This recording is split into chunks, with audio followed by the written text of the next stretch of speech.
na sinabi ko raw na sinasang-ayunan ko ang babaeng propeta ay dapat magturo sa iglesia. Wala akong sinasabing ganyan, ha? Wala akong sinasabing ganyan, ha? Oh. Hindi pinintulutan na ang babae magturo sa iglesia. Okay. O sige. Ano? Pwede siya mabuhay.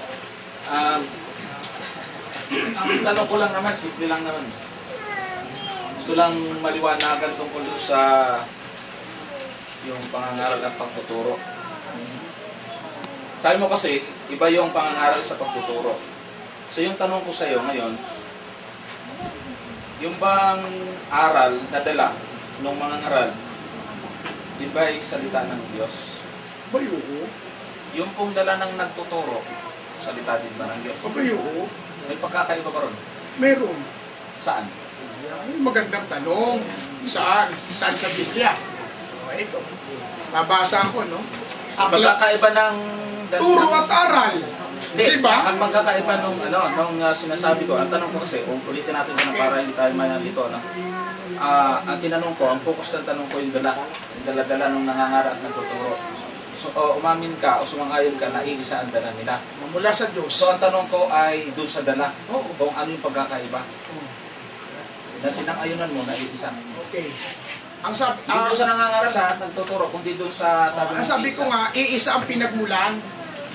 Isa ang pinagmumulaan. Yung kanilang tinanggap. Isa lang pinagmulan sa Diyos eh. Hindi yung... Di ba, tinanong mo ako Brad kanina? Hindi naman yung pinagmulan yung tanong ko, yung dala. Yung dala nga kasi, may pinagmulan. Yung dala nila. Alam ngayon naman sa kailan dala na inaaral nila. May pinagmulan. Hindi, yun na. Alam natin may pinagmulan, pero hindi nga yun yung Tanungin mo, i-replay mo yung tanong mo, Brad. Okay. Baka nakalimutan mo. Hindi ko nakalimutan, nandito ka lang. Ito ang tanong ko, yung bang aral na dala ng mga ngaral at ang turo ng nagtuturo, sabi mo ay iisa. O, mula sa Diyos. Tapos binigyan mo ng pagkakaiba. Tinatanong kita kung bakit nagkaroon ng pagkakaiba yung iisang aral. Ayan, o, ito, babasa ko, no?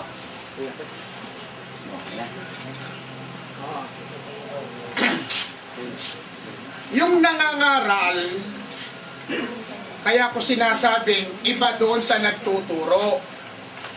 Dito sa aklat ng mga bilang, sa 68:11. Ito ang sabi, ha? Awit. 68 verse 11.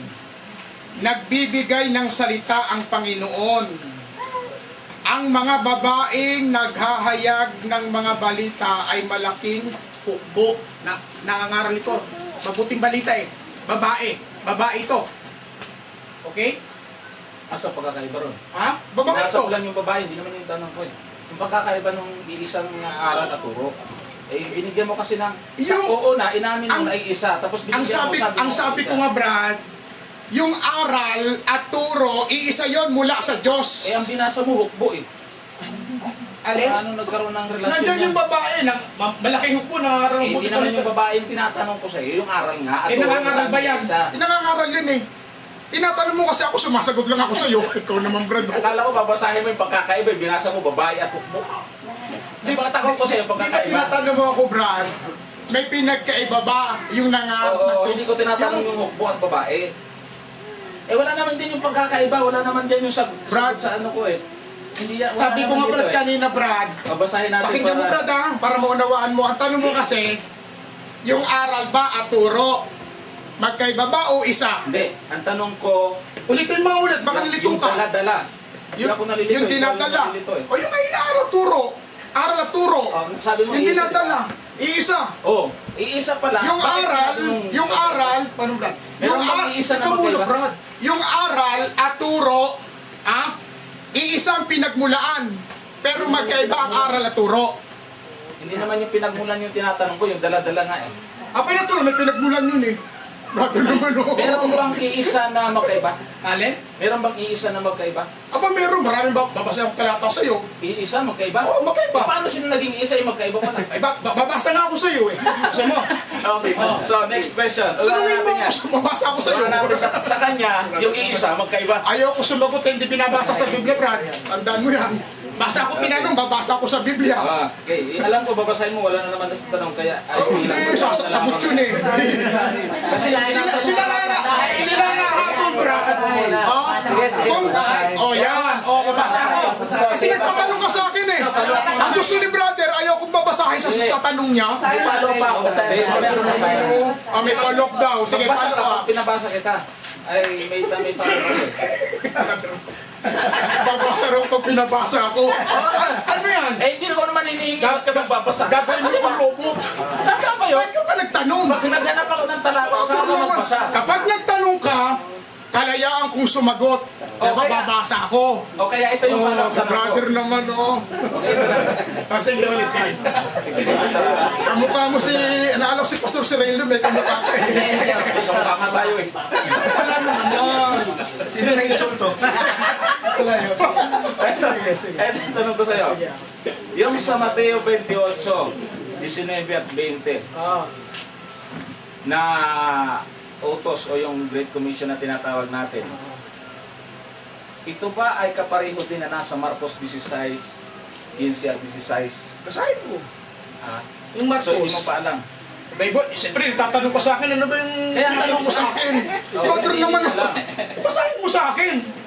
Natanong ko nga kung iisa. So, Ang akin sasabihin, brother naman basahin mo nga, si Marcos na yun. Hindi kasi tinatanong kita, ang ginagawa ko. Parang gumagawa ka ng bitag, wala akong, hindi ko binasa yan. Kaya nga, tinatanong lang kita, eh, ba't mo akong papabasahin, tinatanong kita. Ngayon, tinanong kita kung kaya ko babasahin, dahil hindi mo ba alam. Ano nga yung sa Marcos na nakasulat na So, yun? hindi niya alam. Okay, basahin natin. At least, kaliwanag mo niya alam. Tinatanong nga kita kasi ikaw nagtatanong eh. Tinatanong ako, nagtatanong ako, paano mo nga? Ay, siyempre, tinatanong kita kung saan talata yun. Tinatanong mo Ito sa akin. tanong. Ito yung talata na hindi mo alam. Basahin ko ha. Sige. 16, 15. Ang sabi rito, at sinabi niya sa kanila, magsiyaon kayo sa buong sanglibutan at inyong ipangaral ang Ebanghelyo sa lahat ng kinapal. Ang sumasampalataya at mabautismuhan maliligtas, datapot ang hindi sumasampalataya ay parurusahan. Yung sa Mateo 28, alam mo na ba yun o hindi pa? Babasahin ko rin. Babasahin ko rin. Mateo 28. Parang ligaw ang isip mo, Brad. Maganyan ka. Tinatanong kita eh. Sinasabi mo, alam ko Kasi kung binasa ko na yun. Kung hindi mo alam, babasahin ko ulit. So alam mo, hindi ko na babasahin. Tama naman. Sinabi ko bang hindi ko alam? Tinanong lang kita kanina eh, yung aklat ng Marcos ko na nakasulat. Ang dami mo na sinasabi. Tanong ko Brother na. talaga ako. Sige. Natawa sa sarili niya. Ito, Hindi, natutuwa ko sa ano mo. ang tanong ko. Sige, Ito. tanong. Yung binasa kong talata at sa Mateo 28, 19 Oh, at 20, oh. iisa bang pangyayari ito o magkaiba? Ay, magkaiba yun. Magkaiba? Magkaiba. Paano naging magkaiba? Kung babasa ha. Sige, basahin mo na. Sa kanya Magkaiba, isa ha? yun eh. Magkaiba ha? Sa kanya isa. Magkaibang senaryo Ako yan, iba. ha? Magkaiba. Ito, babasahin ko yun ha. Yung pangyayari ha, senaryo yung tinatanong ko dyan ha? Papagyan mo ako babasa. Sabi mo kasi, basahin ko eh, di ba basa ako? Ito ha. Ito sabi ni Kristo, na ituro ninyo sa kanila na kailang ganapin ang lahat ng mga bagay na inuutos ko sa inyo. At narito, ako'y sumasa inyong palagi hanggang sa katapusan ng sanglibutan. Marcos, ano sabi doon? Ang sabi sa Marcos, binasa po ni brother, ay ito, Sinabi niya sa kanila. 15. Na ang pagka-uwi ka rito, Yung tika lang, ulit, klarohin ko lang ha, yung binasa mo lang doon sa Mateo 28 ay 20, hindi, ang tanong ko ay kasama yung 19, pero okay lang, hindi mo binasa yung 19. di tatasahin ko, alang-alam sa'yo. Ikaw naman, brade, huwag ka magtatampo. Sabi ko yun. First me kanina naman na. Pasensya ka na kung di ko nabasa. Ito ang sabi.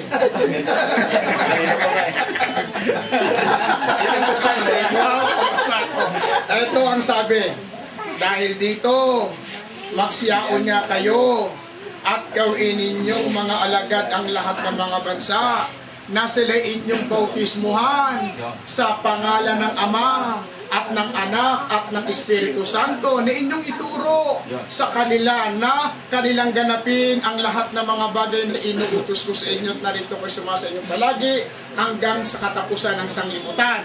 Marcos, ano sabi doon? Oh.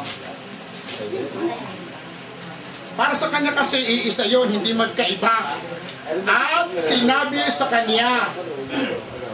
kanila, magsiyaon kayo sa buong sanglibutan at inyong ipangaral ang Ebanghelyo. Sa lahat ng kinapal magkaiba. Alessandro, na kayo ba? Bakit magkaiba?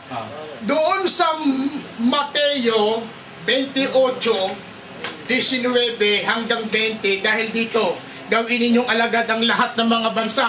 Bautismuhan sa ngalan ng Ama, Anak, Espiritu Santo. O, ito walang bautismo rito.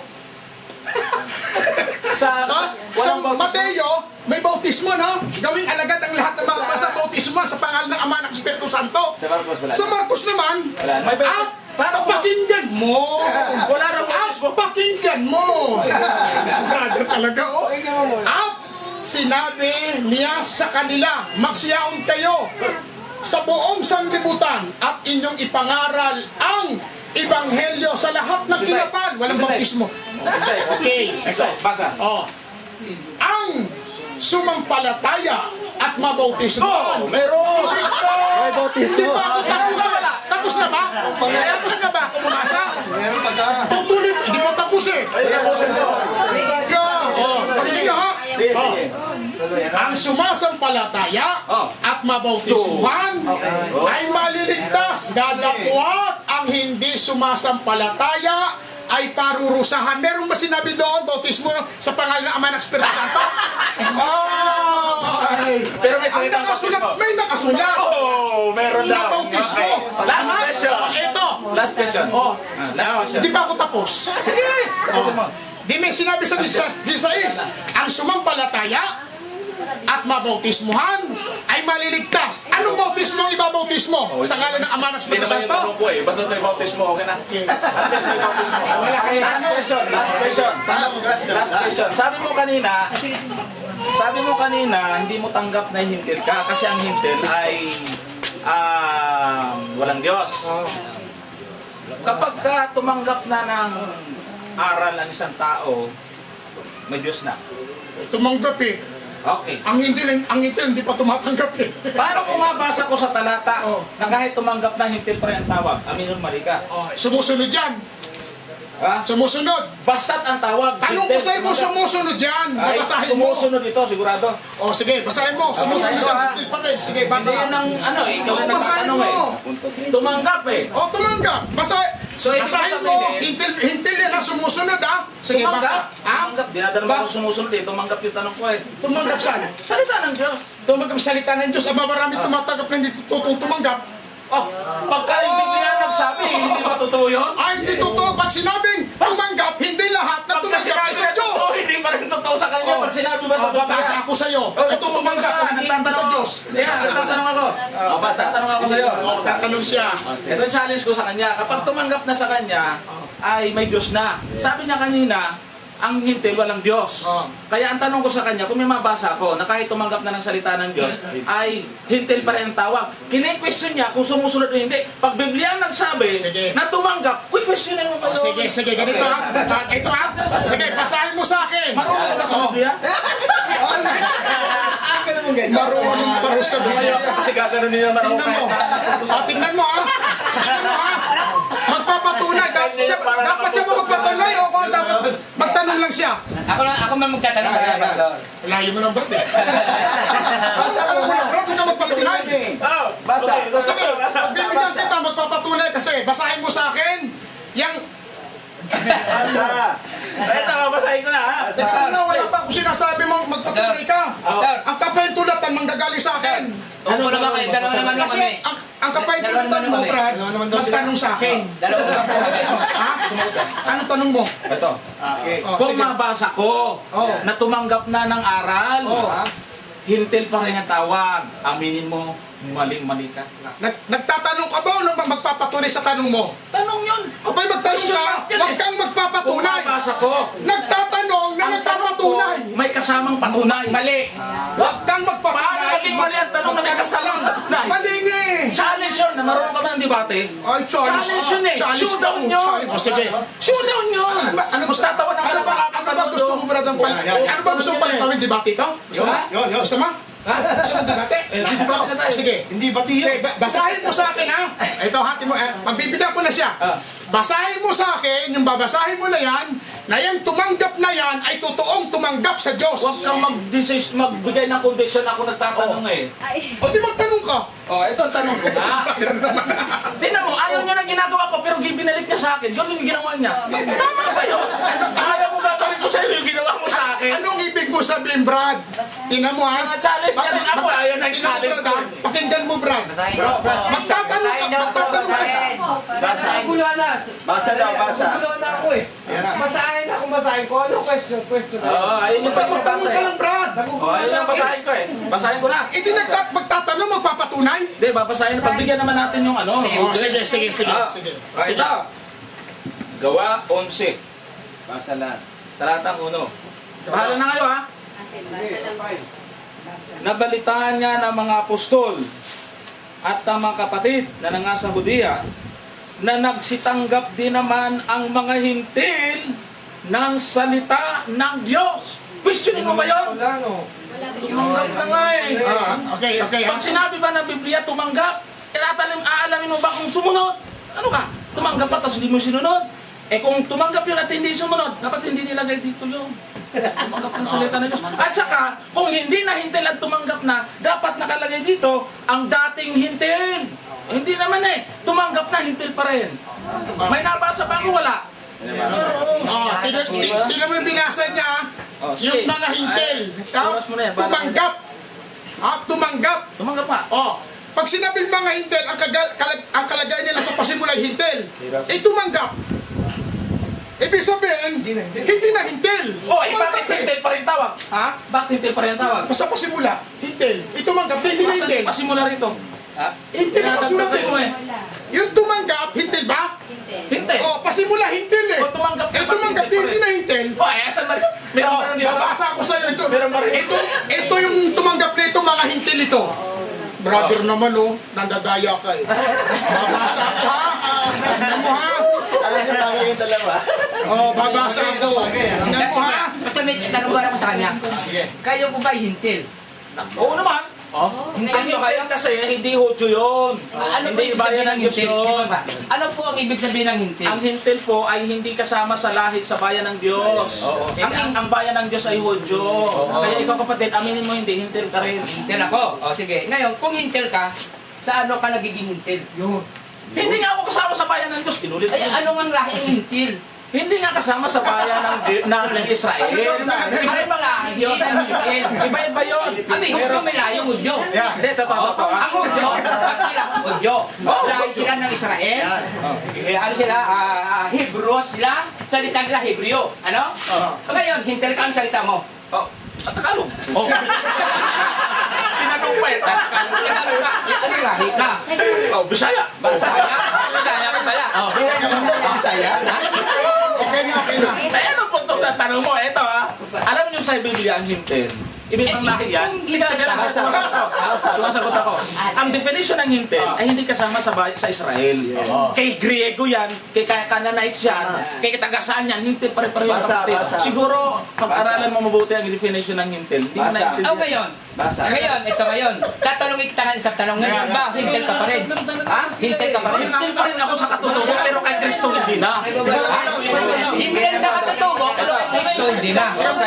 Ibig sabihin, pati panlabas mo, hintil, ang panloob mo, hindi na. Oo. Ibig sabihin, dalawa, iba yung magka... Dual citizen yan. Dual citizen. Tagalog ako tsaka Bisaya. Iba yung panlabas mo, iba yung panloob mo. Saan mo makikita? Oo, eh, lang naman i-break mo yung palabas mo yung ipanloob mo. Kasi mag-break ako na sa labas. Tingnan mo na. Tingnan mo na. Mapapalayo tayo sa walang kayusan. Sige. Kasi tanong. Paalala lang ko. Malalay tayo sa walang kayusan. Maganda yung nakikinabang tayo. Tama naman eh. Ngayon, At least nabili mas ko yung maganda magkaroon ng tinatawag na ayos. Order. Alam mo, merong maayos eh. Baka mapunta tayo sa ibang hindi maganda. No? Eh, ang Diyos ay Diyos ng kaayusan eh. Okay? Ngayon, eh, naunawaan ko naman si brother. Oh, palibasa eh, na binasa ko, ang hintil walang Diyos, walang pag-asa. Ayan, ngayon, yung binasa niya, yung hintil tumanggap. Ibig sabihin yung nung hindi pa tumatanggap, walang Diyos. Tama?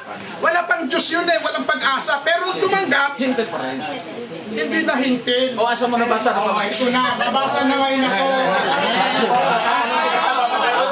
Kasi sa babasahin na yun. Babasa na ngayon ako. Oh, hindi na hintil. Piso yan, dos yan. Piso dos. Oh, babasa ko ho. Ang sabi rito sa aklat ng Efeso. Babasa ko na ho. Ang sabi rito ng apostol na si Pablo, ang sabi ganito sa 12, na kayo ng panahong yaon ay mga hiwalay kay Kristo. Hintil ito, hintil ang pinagsasabihan ni Pablo. Itataas ko sa 12, sa 12. 11 na. Kaya nga, alalahanin ninyo na kayo nung unang mga hintil sa laman, tinatawag na di pagtutuli, niyaong tinatawag ng pagtutuli sa laman na ginawa ng mga kamay. Na kayo nung panahong yaon ay mga hiwalay kay Kristo, na mga di kabilang sa bansa ng Israel at mga taga-ibang lupa, hintil na tinutukoy, at sa mga tipan ng panahon na walang pag-asa at walang Diyos sa sanglibutan, dadapwat ngayon. Pasinin niyo ha? Dadapwat ngayon. Kay Kristo Jesus, kayo, noong panahon ay nangaalalayo, ay inilapit sa dugo ni Kristo. Tanong. Lapit na. Ang hintil, malayo. Tanong. May nabasa ka ba doon na yung tumanggap sa dugo ni Kristo hindi na hintil? Alin? Meron bang masarap tinagtimag ng dugo? Wala naman binasa. Kaya nga tinatanong kita. Brother naman o. Kaya tinatanong kita. Wala nang kasulat sa binasa ko. Kaya nga tinatanong kita kasi wala nga doon eh. Ay, huwag ka nang binasa. Wala. Doon tinatanong kita kasi bakit nagkaroon ka ng conclusion. Kulang ka talaga sa timbang. Wala na nakasulat dito. Sobra sa timbang. Brother naman o. Wala nakasulat dito. Ang nakasulat dito, yung dugo ni Kristo ang naglapit sa mga hintil. Nilapit. Ito tanong. Ito yung tanong ko sa iyo. May nakalagay ba dyan na yung tumanggap sa dugo ni Kristo hindi na hintil? Hindi na hintil. Meron ba o wala? Dito lang ang sabi. Meron wala? Nakasulat na rito eh. Na? Ha? Na ano? Noong unang panahon kay mga hintil. Sa yun, Saan? Hintil sa ano? Tuloy mo. Naunang sa panahon? di pagtutuli sa laman. Oo. Hintil sa laman? Bakit? Oo, kaya nga sabi ko kayo na, kaya nga panloob niya, pinakaialaman niya eh. Kasi yun yung ibig ko sabihin, hintil tayo sa laman. Pero sa ngayon ay hindi na tayo dahil sa dugo ni Kristo. Umulog ka naman sa timbang. Hindi, sinabi niya kaya hintil pa rin siya eh. Pagkatapos siya, hintil pa rin daw siya. Kaya kayo sa inyo pala, pag Pala talaga siya, hintil tayo. hintil ka pa Pero hindi rin. tayo hintil. Ikaw lang, bro. Hintil ka pa rin, sabi ko kanina, hintil ka pa rin ngayon. Tapos nga tumanggap eh. Hintil ka pa rin, sabi mo, hintil ka pa rin. Ano bang ibig sabihin ng salitang hintil? Ha? Walang Diyos, walang pag-asa. Maraming klaseng hintil. Sige, basa ka sa akin. Ito para maunawain ninyo ha. Alam nyo, alin po yung hintil? Sinabi sa Biblia yung laman. Yan yung hintil, yung laman, yung pagkataong labas. Pero ang pagkataong loob, ng pagkataon na pagkatapos mo. Pagkatapos mo nga. ito ka muna. Di ko, sige, lalo ka muna. Nandiyan ka naman eh. Ay, sabi ko nga, kaya nga eh, andito ako eh. Brother talaga, wala lagi sa hulog. Ang hintil po, kapag sinabing hintil, nandiyan ka na naman. Ipapatong po ito. Huwag ka nang dumikit dyan. Wala talaga size to si brother eh. Makikipatong lang. Ay, patong mo, huwag ka dumikit. Doon ka, Brad. Eh, paano kung mabasa yan? Mamaya na, papat Next topic. Hindi, ito na ako, ayaw nila. Brother naman, oh.